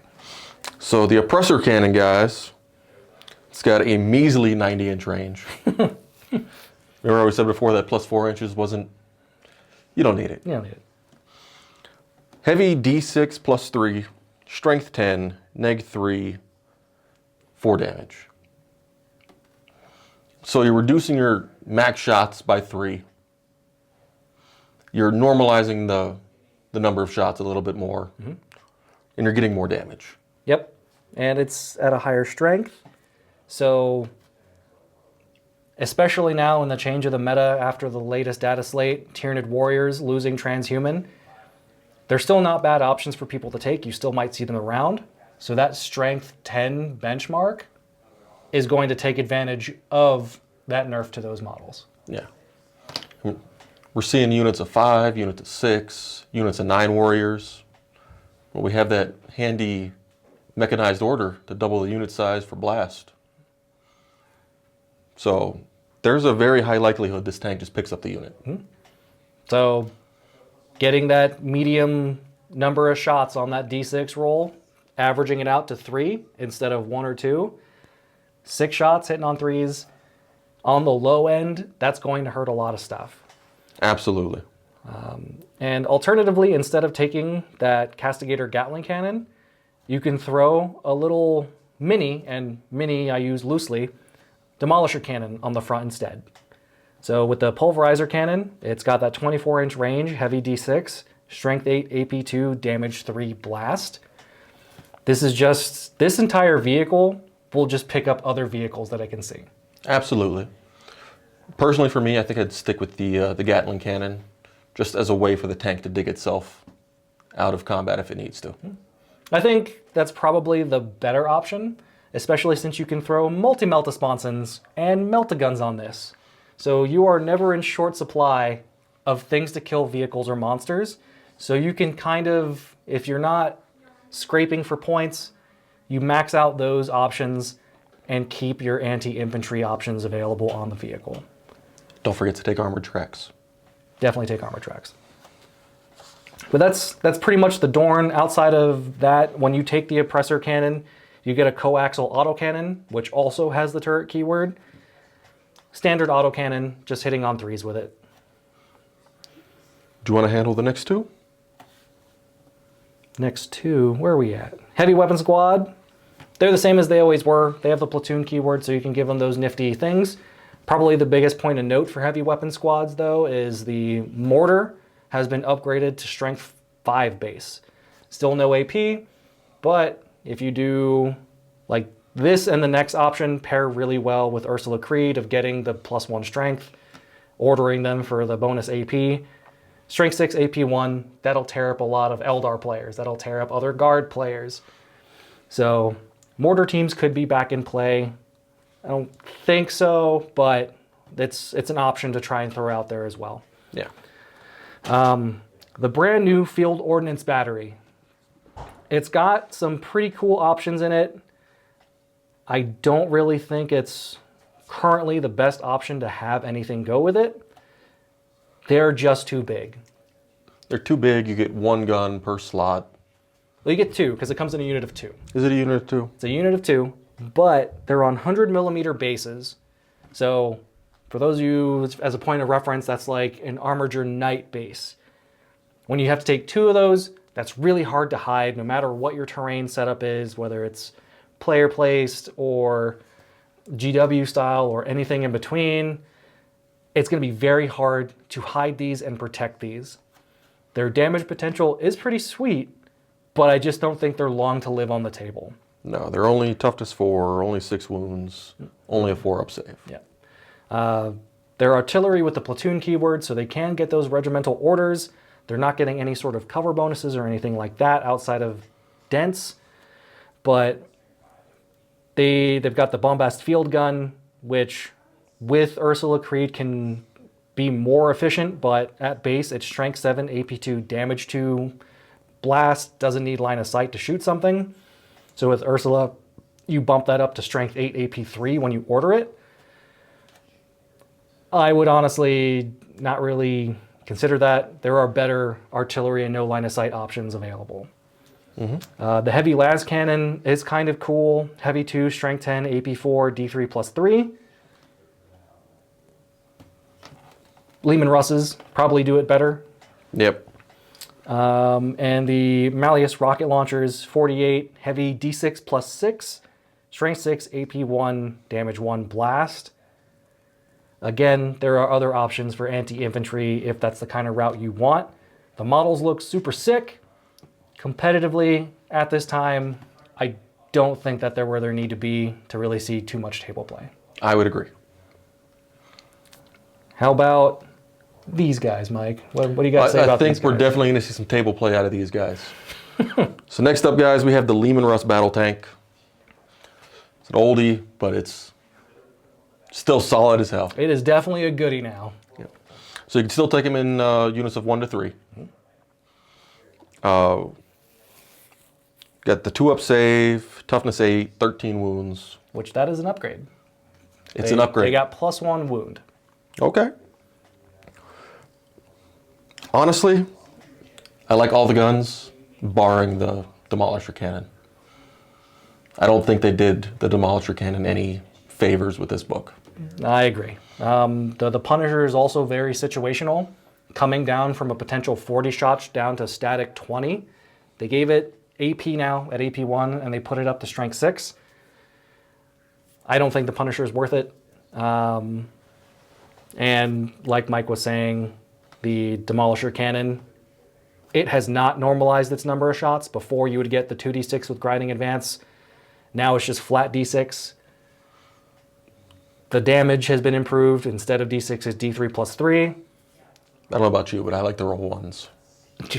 Yeah, me both.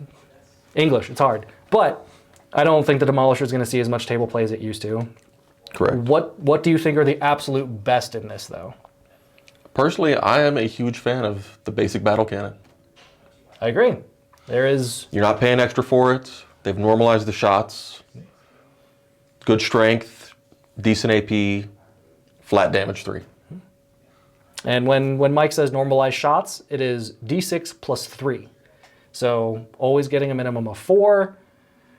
Again, there's no grinding advance, so there's no multiple shootings or anything like that. But on average, getting the 7 shots that you would be getting before from the 2d6, that's still really strong. Absolutely. It still reaches across the table. And it's the cheapest option. Well, which I don't think you have to pay for any of the main guns. It's always just the sponsons and things. Fair. But it's still a very good option to take. Like, it is a good all-comers. That'll kill Marines. That'll kill Eldar. That'll hurt other tanks. The demons, it doesn't matter. The basic battle cannon is probably what most people will want to move to. I know the Vanquisher cannon has been talked about, that it's the hammerhead equivalent for the railgun. I would rather take forcing multiple saves and spiking damage than failing that roll to hit and failing that roll to wound. Well, my thing is with the Vanquisher cannon, not every army is going to have that one big, hard target. You could run into an army that's 200 boys. That Vanquisher cannon's not doing shit. Yeah. The potential killing 4 one-wound models is always there, but just take the battle cannon. The battle cannon will still pick up those vehicles, those monsters. Take the battle cannon. Yeah. I wouldn't focus on the Vanquisher. I do have a soft spot for the Executioner cannon, though. Fair. Because right now, it at base still has its 36-inch range. However, it also got the battle cannon treatment of D6 plus 3 shots. Standardized, it's Strength 7, AP 4, which is a really big yes please in an Armor of Contempt world. Absolutely. And flat damage 2 blast turret weapon. You can supercharge it to push it to that Strength 8, AP Damage 4, damage 3. Definitely nice. Yes. The downside is when you roll 1s to hit, you go ahead and you take mortal wounds for every 1 you roll. So this is a situation that you pair it with the reroll 1s to hit tank order, so that way you try avoid hurting yourself with it. We're bringing engines here. Or you can bring an Engineer too, just to heal it up. Why not both? Why not both? Why not both? You also can have the option to go ahead and give the Executioner the Ignore Cover tank ace ability, because sometimes with Armor of Contempt and cover, the AP4 does start getting less and less effective. AP3 Ignore Cover against an Armor of Contempt target is still plenty to just nuke a unit of Marines. Oh, yeah, you're putting them on 6s. So I personally think the basic Leman Russ battle cannons and the Executioner cannons are what most people will want to run in their lists. Do you think you'll take sponsons on your tanks? Because that is an additional cost. The sponsons and the hull heavy bolter is what costs things on the Leman Russes. I think they're worth it in some instances, like even just having 9 heavy bolter shots. That's solid to keep people honest. They don't want to throw their infantry out in front of that. Couple bad saves, that'll wipe a Marine squad. So I think it's worth it because it's only an additional 15 points. So they go from 150 to 165 for 3 heavy bolters. I don't think you need the las cannons. I don't think you need the multi-meltas. You can splurge on plasma cannons to get the old school plasma cutioner. But if you want multi-meltas on that type of thing, stick it on a Dorn. Yeah. More durable. Yep. But can't go wrong with heavy bolters for 5 points each. I've got a soft spot for the flamers. Those are great if you want to play aggressive with them. Absolutely. Because people charge you, they try and pin you in. You just start auto-hitting them with all the flamers while your battle cannon is still dishing out damage where it needs to be. The other weapon options, not really worth talking about, unfortunately. But expect to see 3 to 6 Leman Russes in a lot of competitive lists. Easily. Easily. I don't like these guys. You can talk about it.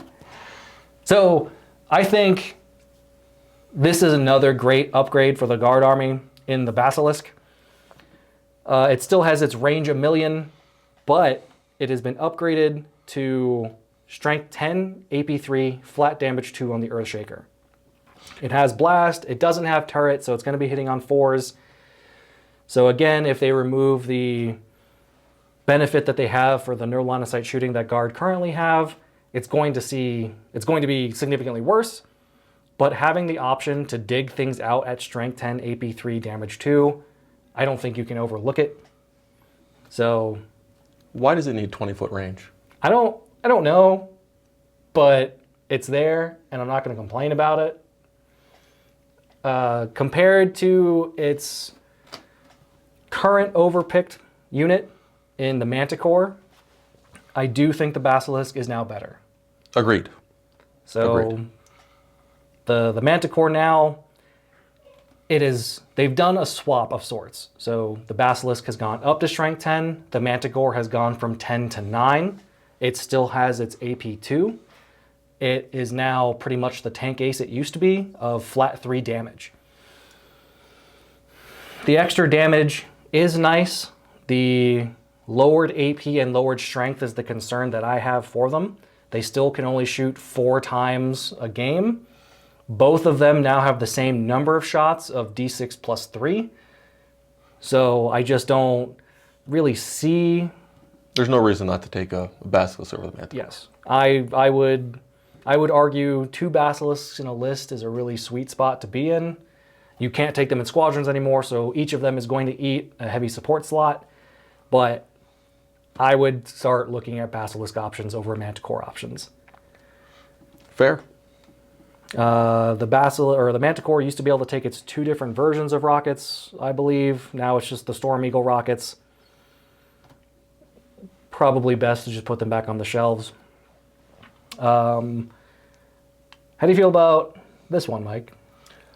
In my opinion, and I'm not a guard player by any means, but I think this is probably the single most overtuned bullshit data slate in this book. Would you agree with that? I think it's definitely... It went from 0 to hero if you go this route. So what we're talking about here, guys, is the Hydra, the anti-aircraft tank. The anti-everything tank now. The anti-everything tank now. This single data slate, I think, will, if it starts getting played, will push aircraft completely out of the meta. Mm-hmm. So aircraft have the supersonic keyword. They're hard to hit. So aircraft generally are -1 to hit. Ballistic skill 4 armies struggle with that, hitting on 5s. The Hydra, its main gun is a turret weapon, so it has +1 to hit. We're back to 4s. And it's got another rule. It's got +1 to hit aircraft. So we're hitting the aircraft on 3s. Its main gun has 8 shots, strength 7, AP 2, 2 damage. But for shooting at an aircraft, we just get to double the number of shots. Because why not? It really needs to come down. It's no business being up in the sky like that. Just throw 16 shots at it. So, Harpies, I think their days are numbered.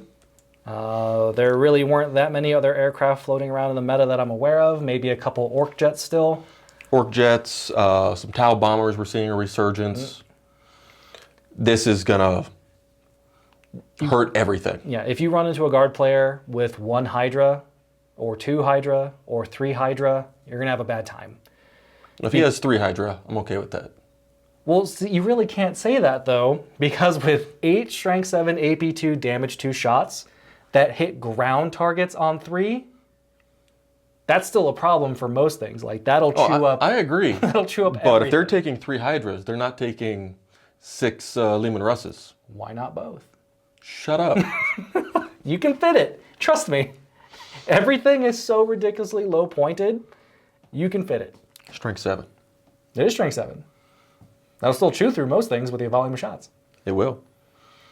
Think the only flyers that are still going to reasonably have a chance are those that are out there with the invul, the decent saves, or the toughness 8. Space Marine flyers with Armor of Contempt, they can maybe stand a chance. Maybe, but we really aren't seeing those on the tabletop. I know personally my flyers have a shot at staying on the board, only because they're toughness 8. And they just got an enormous amount of wounds too. Yes. But in that kind of instance, battle cannons point up just as well. Shut up. So flyers are going to be a thing of the past, I think. If guard players start bringing Hydras aircraft are dead in the meta. There is also a stratagem that if a flyer comes in from strategic reserve, you get to intercept it and shoot it. So your opponent decides they go, or they don't decide, they get the opportunity to go first. They do a bombing run, they fly off the table. Cute. They come back in on whatever turn, immediately gun down. Now let me ask you this. You talked about earlier there's a stratagem for a tank to fire with its turret weapon when it dies.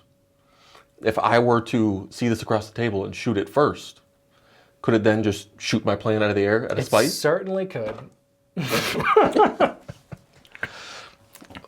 Aircraft are going to have a problem. Everything's going to have a problem if people bring this. So it's only, I believe, 115 points, maybe 110. You can reasonably bring 3 in any match. You might have to dip towards spearheads or battalion patrol to get all the heavy support slots you want. 110. There you go. 115 with armor tracks, probably. Yep. So you're welcome.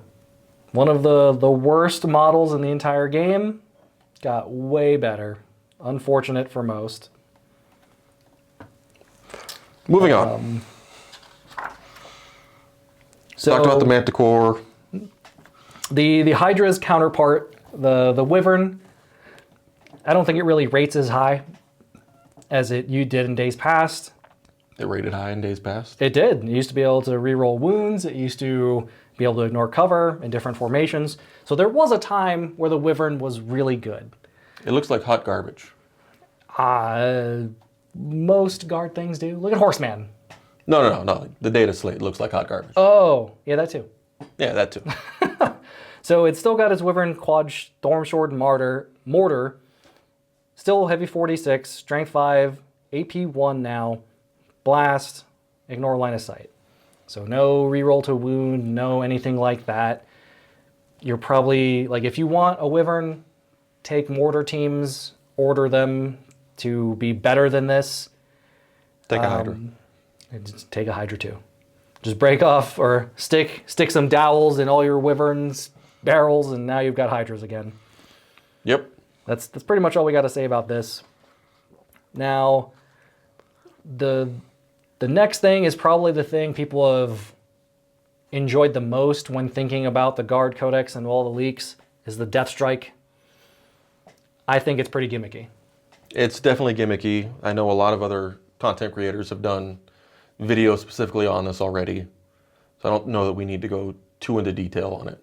Yeah, it's exactly what the rumors had said. You do an action, you pick a point on the table, it becomes I dare you to come here, or you take mortal wounds. Basically.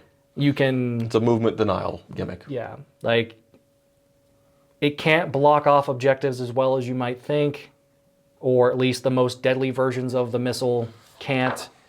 If someone kills it before it gets a chance to shoot, now you're out points for a gimmick. If it does land, that's going to be a problem for your opponent. It just takes too long to really be beneficial, and fast mobile armies are just going to dodge, dip, duck, and weave around it. Yeah. This could be a problem for Votann, but if they go first and they get an angle with their pregame move bikes, this is probably going to be the first thing to die. Death Guard might struggle with this. If you're going to do this, you're going to have to do the whole hog. Bring 3, deny massive portions of the table, and at that point, I think you're sacrificing too much else in the game. Agreed. So, try it if you want. I'll probably get steamrolled by this after saying that I don't like it, but Death Strike's too gimmicky for me to really consider. Yeah. We touched on Chimeras already.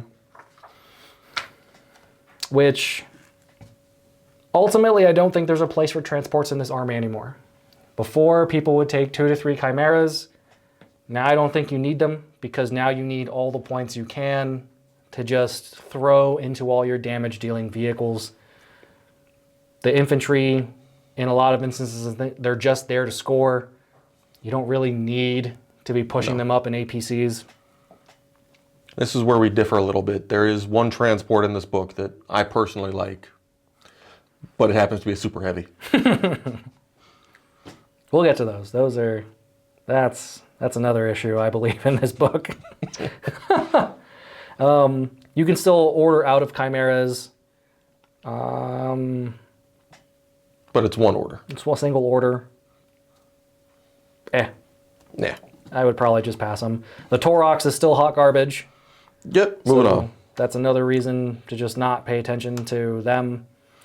Valkyries. I think they're better. But I still don't think they have a place. No, they don't get the regimental keyword still, so they're still Aeronautical Imperialis.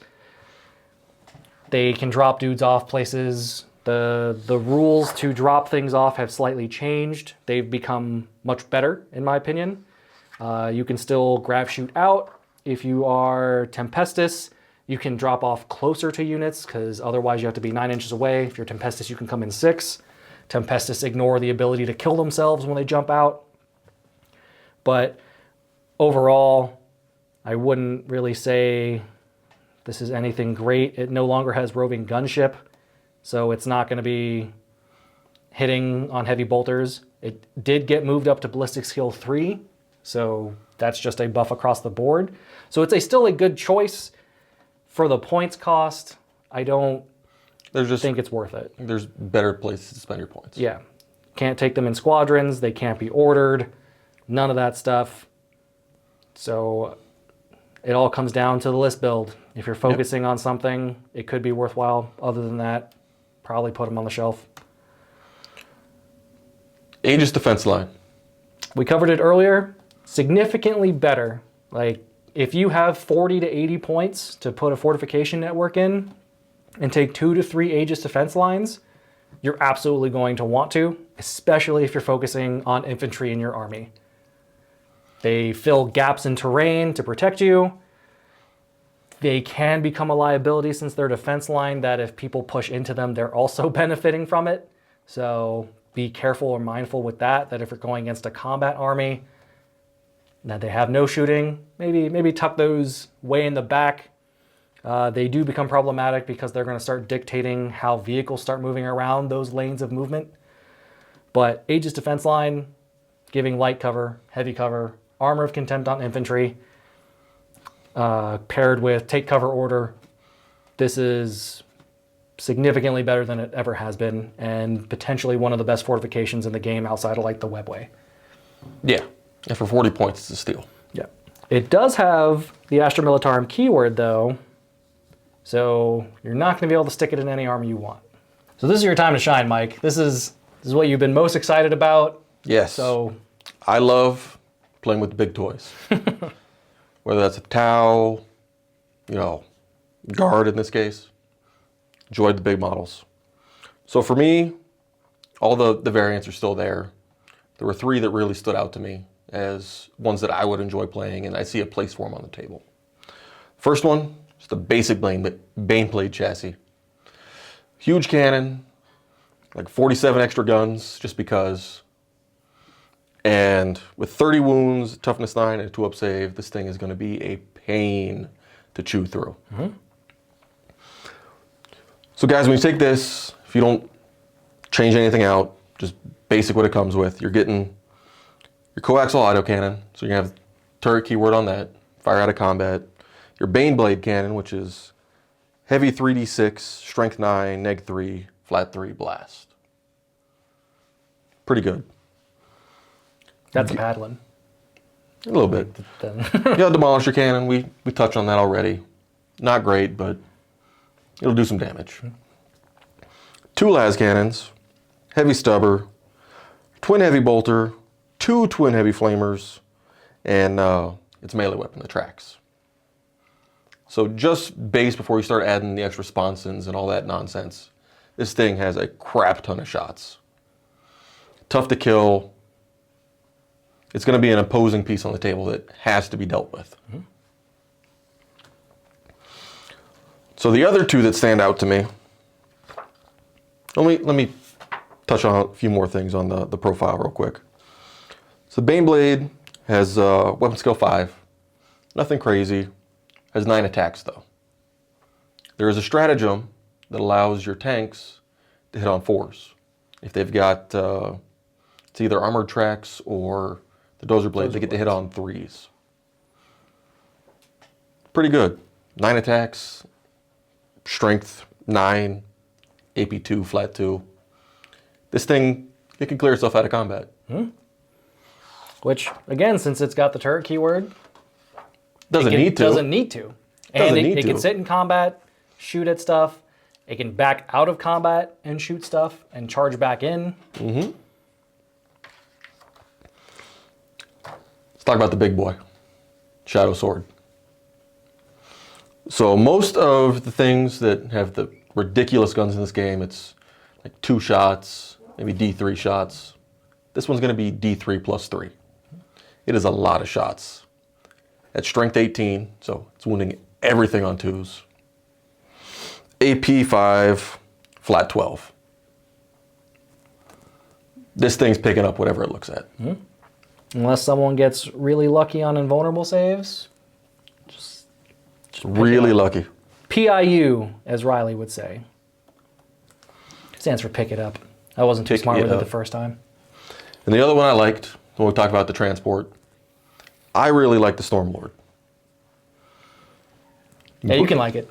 I can like it all I You can want. like it all you want. So it's got a 40-man transport capacity. It's open-topped. So you throw your 40 guard in there. They can take their flashlight shots. But this thing is just as imposing as the Baneblade. Throw it up in the middle of the board.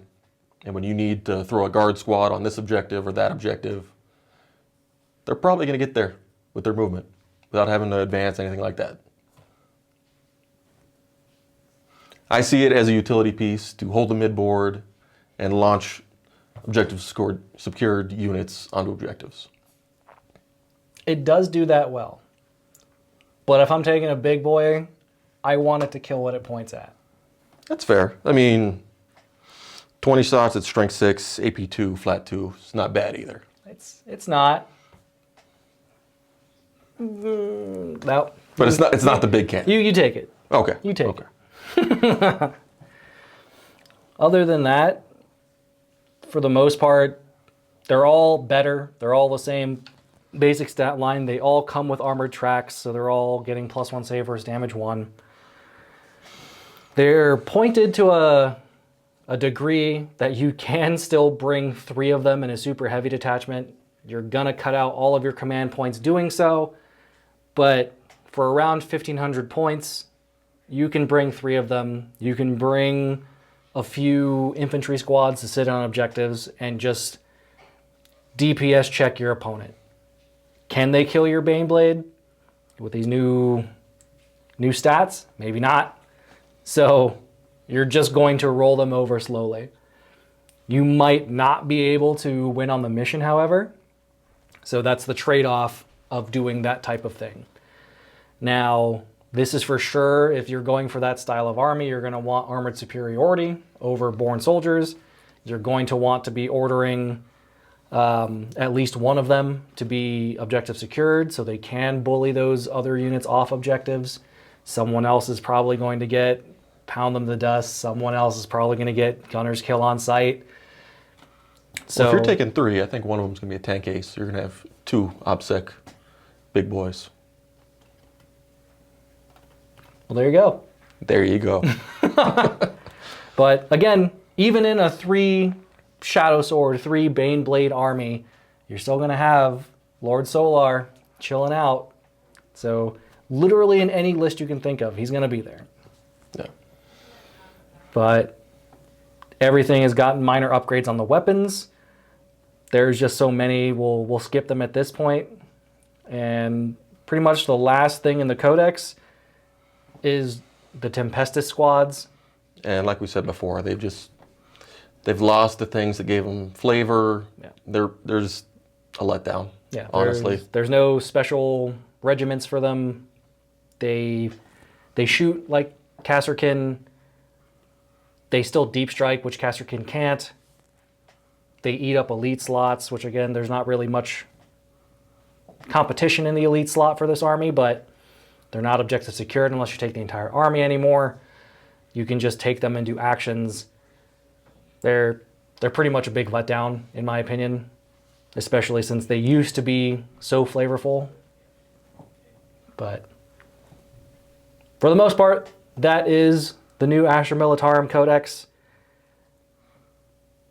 Again, this army will be an issue, which I feel like we're the bearers of bad news, Mike, because the last time we did a review together, we covered Tau. Yep. And our biggest answer to that was, well, I guess you just try and survive. That is how this is. They have the firepower of Tau. They have better no line of sight shooting than Tau. They've got melee options that Tau doesn't have. They have slightly less maneuvering tricks than Tau. I feel like they're a little bit more durable than Tau, though. At least in the vehicles. In the vehicles they are, especially since you're not shutting them down as easily now. This army, for being the last army in the edition, is problematic. It is a powerhouse for sure. Everyone was concerned about Votan. The upside of Votan was everyone has to wait on the models, which at the time of recording this, I'm not even sure if you might even have all the models at home. Everyone has a guard army, or most people do. And there aren't new models that you really need to invest in to still have a good list. The one new model, you can kit bash that From some very HC quickly. models. Yeah. 3D printing's a thing. So the very few things you would need to like flesh out your army are fairly easily accessible. And again, if you can't get those, everything is still really good. Everyone has several Lehman Russes. People might have 3 Shadow Swords. A lot of people have the Loyal 32 from back in the day. So that's essentially a battalion ready to go. You fill it out with tanks. Yep. This is going to be a day one issue for a lot of people to have to contend with. So they're going to be limited by their scoring potential, which the Nephilim secondaries, they've been out for a while. Just take a look at those. They're not great. So that could be their biggest issue, but they have the sustainability to just table you as the game goes on and not have to worry about too much in between start and end game. If you guys are playing player place terrain, focus on closing those firing lanes as best you can. Limit their ability to kill you, and you just have to beat them on the scoreboard. So, Emperor have mercy on all of our souls. I'm happy I have a guard army ready to go. Painted, like, again, I'm in a situation I can convert a Lord Solar real quick, and I am pretty much ready to go on stuff. This is... Good luck, everybody. Well, everyone, that is our Codex review for Astra Militarum. If you've made it this far, thank you for watching. If you haven't already, like, subscribe, go ahead and hit that bell so you get notifications of new videos. And I hope we're going to be bringing you some good news on the next video. Yeah, we'll do our best to get battle reports out with all this stuff, because again, we can get this out there fairly quickly compared to other things. Leave us a comment down below. Tell us what we messed up. Tell us what we missed. Tell us what you might want to hear more about, since we did skip over a good chunk of other stuff and we still talked for a really long time about stuff. So hit us up down there, and we'll see you in the next video. Thank you, guys.